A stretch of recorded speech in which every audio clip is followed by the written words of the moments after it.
Yo, what is good, YouTube? Krishan checking back in with another video. Let's start today's video off with Samson Dauda ahead of this weekend's Arnold Classic UK.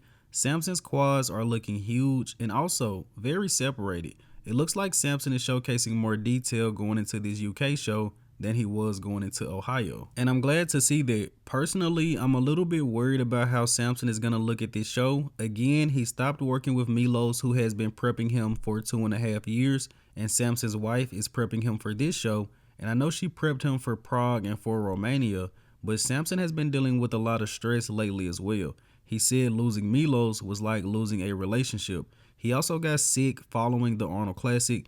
Honestly, just a lot going on right now. But I'm hoping that Samson brings a great look to this show. As of right now, I'm not 100% sure if Hadi Chupin has a visa, so Samson could be the favorite. And let's switch over to Akim Williams, who recently posted up a back double bicep, which is something we rarely see, if ever. Akim's conditioning looks great ahead of this Arnold Classic UK. And as far as the back, it's getting a little bit worse over the years, but honestly, Akim still pulls off a good rear lat spread. This is one of his only weak poses, in my personal opinion at least. But Akim is poised to take a top 3 at this show, and possibly if Hadi Chupin is out, I think Akim has a real chance of being second. But from what I'm seeing here, I think we're going to see a better version of Akim at the Arnold UK. Now let's switch over to Rafael Brandão, who recently posted up an update. He will be competing at the Arnold South America against Good Vito, and Tonio Burton also just entered that lineup. Rafa had a great showing at the Arnold Classic Ohio. He gained anywhere from 10 to 20 pounds and also brought pretty good conditioning.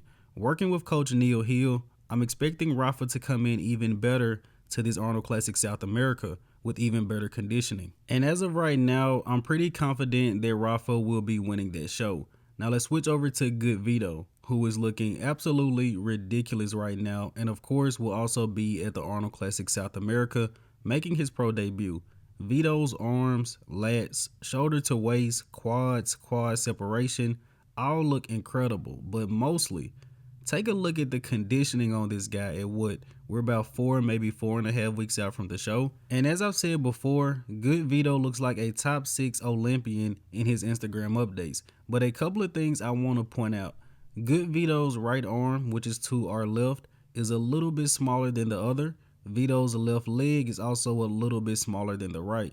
And something else I think that's worth mentioning, we don't really see any back double bicep, any rear lat spread updates from Good Vito.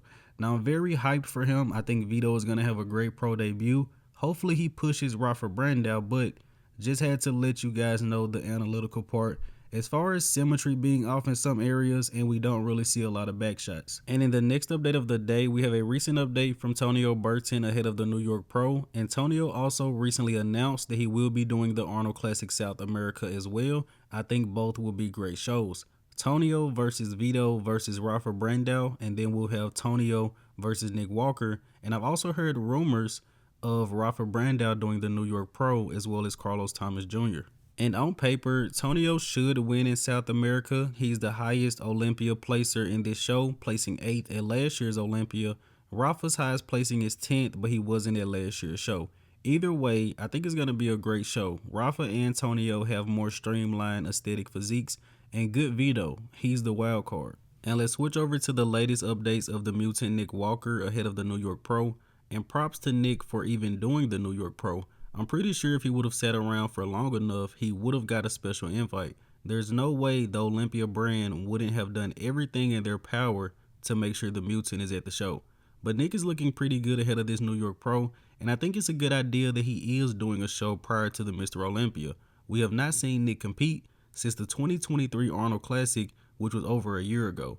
But I'm expecting Nick to come into this New York Pro, get the win, and be very competitive at this year's Olympia. And let's switch over to Classic Physique. We have some very impressive updates from our current reigning Arnold Classic champion, Wesley Vissers. And it's still crazy to me that in just a period of months, Wesley went from a guy that was second call out at the Mr. Olympia to possibly being the guy that's going to be fighting for the title at this year's show. With Wesley winning the Arnold Classic, getting an interview with Arnold comparing him to Lou Ferrigno, I'm pretty sure Wesley is working even harder ahead of the UK show. So I'm expecting Wesley to win 2 Arnold Classics again in a very short period of time. And let's switch over to Urs Kalecinski, also ahead of the UK show. And of course, Urs is flat and depleted in this update, but it looks like he is going to be bringing some crazy conditioning to this UK show. A lot of people said that Urs was off, maybe a little bit flat in Ohio, so hopefully he can nail it 100% here at the UK show. Now let's switch over to the Black Swan of Breon Ansley. Now going back to Ohio, a lot of people feel like Breon really should have got the edge over Urs Kalecinski. From what I'm reading in comments, Urs only has the edge as far as quad size. Breon pretty much wins everywhere else. But Breon never really complains about his placings, he just goes back to work. And Tyler Mannion said that Breon needs to improve the quads to improve his placings, but with the weight cap, that's borderline impossible to do. But best of luck to Breon at the UK show. Maybe he pulls out a second place. Now let's go ahead and wrap up today's video here with the archive of the day. You guys let me know in the comment section below, who are these legendary bodybuilders? And as always, I hope you guys did indeed enjoy this video. And if you have not done so already, be sure to like the video and subscribe to the channel. I'm Krishan from Go Fitness, and that's it. I'm out.